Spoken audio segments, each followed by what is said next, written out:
ہرگز نہیں، بلکہ یہ خوش فہمی ہمارے لیے مہلک ہو سکتی ہے۔ جب تک بارش رکی ہوئی تھی تو بارش کا رک جانا بھی اور بارش کا روک لیا جانا بھی اس اعتبار سے ہمارے لیے خیر اور بھلائی کا ذریعہ تھا کہ اللہ تعالیٰ نے بارش کو روک کر ہمارے گناہوں کا احساس دلایا۔ ہمیں اسی بہانے کچھ توبہ استغفار کی توفیق ہوئی، اسی بہانے ہم اللہ تعالیٰ کے راستے کی طرف پلٹ آئے تھے، اسی بہانے اللہ رب العالمین کو راضی کرنے میں لگے ہوئے تھے۔ اللہ کی نافرمانیاں کم ہو رہی تھی، لہذا بعض مرتبہ کوئی ایسا عذاب، کوئی ایسا معاملہ جو اللہ تعالیٰ کی رحمت سے دوری اور اللہ رب العالمین کی نعمت میں رکاوٹ کا بظاہر سبب نظر آتا ہے، وہ مسلمانوں کے لیے اس اعتبار سے خیر اور بھلائی کا ذریعہ بن جاتا ہے کہ یہی بارش کا رک جانا، نعمتوں کا نہ ملنا یا مختلف قسموں کی پریشانیوں کا آ جانا آدمی کے لیے خیر اور بھلائی کا ذریعہ بنتا ہے کہ بندہ اپنے گناہوں کی معافی مانگتا ہے، اللہ تعالیٰ کے سامنے توبہ استغفار کرتا ہے، اللہ سے دعا مناجات کرتا ہے، اللہ کی عبادت و بندگی پر آ جاتا ہے اور اللہ کی نافرمانی چھوڑ دیتا ہے۔ لہذا ضرورت اس بات کی ہے کہ ہمیں توبہ استغفار ہمیشہ کرنی ہے۔ توبہ استغفار بارش کے موسم تک محدود نہ رکھیے، توبہ استغفار ہماری زندگی کی ضرورت ہے، ہماری روح کی غذا ہے، اور جب تک سانس ہے، جب تک اس دنیا کی زندگی باقی ہے تو آخرت کی نجات کے لیے توبہ استغفار روزمرہ کی زندگی کا معمول بنائیے، اس کو عادت بنائیے، کثرت کے ساتھ استغفار کرنے کی اہتمام کیجیے، اور یہ استغفار سرسری نہ ہو، یہ استغفار عمومی نہ ہو بلکہ خصوصی استغفار ہو،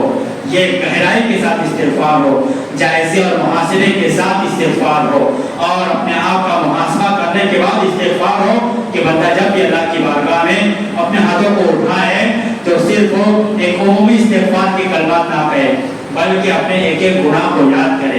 اس نے جو تنہائی میں گناہ کیا ان گناہوں کو یاد کرے، اگر اس نے کسی کا مال ہڑپ کیا ہے تو اس گناہ کو یاد کرے، اس نے ایسے گناہ کیے جو اخلاقی برائیوں سے تعلق رکھنے والے ہیں تو ان گناہوں کو یاد کرے، ایسے گناہوں کو یاد کرے جو کبیرہ گناہ ہے، جو اللہ کے غضب، اللہ کی لعنت کا سبب بنتے ہیں، تو مخصوص گناہوں کو جو اس نے انجام دیے، جو اس سے سرزد ہوئے ہیں، ان گناہوں کو یاد کر کے اللہ کے سامنے ان گناہوں کی معافی مانگے،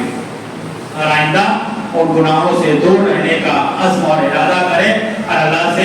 اس بارے میں توفیق کا، مدد کا، نصرت کا سوال کرے کہ آئندہ کی زندگی میں بھی ان گناہوں سے حفاظت فرمائے، تیری نافرمانی سے بچائے رکھے۔ اللہ سے دعا ہے کہ محکمات کو سمجھ اور ان کے مطابق عمل کی توفیق عطا فرما، ہمیں توبہ استغفار کا التزام کرنے، اہتمام کرنے کی توفیق عطا فرما، ہم سے جو بھی گناہ ہوئے ہیں چاہے وہ گناہ صغیرہ ہو یا کبیرہ، ہم تجھ سے اس گناہ کی معافی مانگتے ہیں، ہم اپنے ہر گناہ کو تو یاد نہیں رکھ سکتے لیکن تو ہمارے ہر گناہوں کو جاننے والا ہے، تو ہمارے ہر عمل کو شمار کیے ہوئے ہے، لہذا جن گناہوں کو تو جانتا ہے، جن گناہوں کو ہم بھول چکے ہیں، ہم اپنے ان گناہوں سے بھی تیرے بارگاہ میں معافی اور استغفار کی درخواست کرتے ہیں کہ تو اپنے فضل و کرم سے اور اپنے شفقت اور مہربانی سے ہمارے ہر گناہ کو معاف فرما دے، گناہوں کی جو نحوست اور جو برے اثرات ہماری زندگی پر اپنا اثر دکھا رہے ہیں ان برے اثرات سے ہماری حفاظت فرما، ہمارے سماج اور معاشرے کو اور ایسے عذاب سے اور ایسی پریشانی اور ایسی مصیبت سے بچائے رکھ جس کی وجہ سے ہم تیری عبادت اور بندگی سے دور کر لیے جائیں، جب تک ہمیں دنیا میں زندہ رکھ، استغفار کی توفیق کے ساتھ ایمان پر، اسلام پر، توحید پر زندہ رکھ، ہمارا خاتمہ فرما،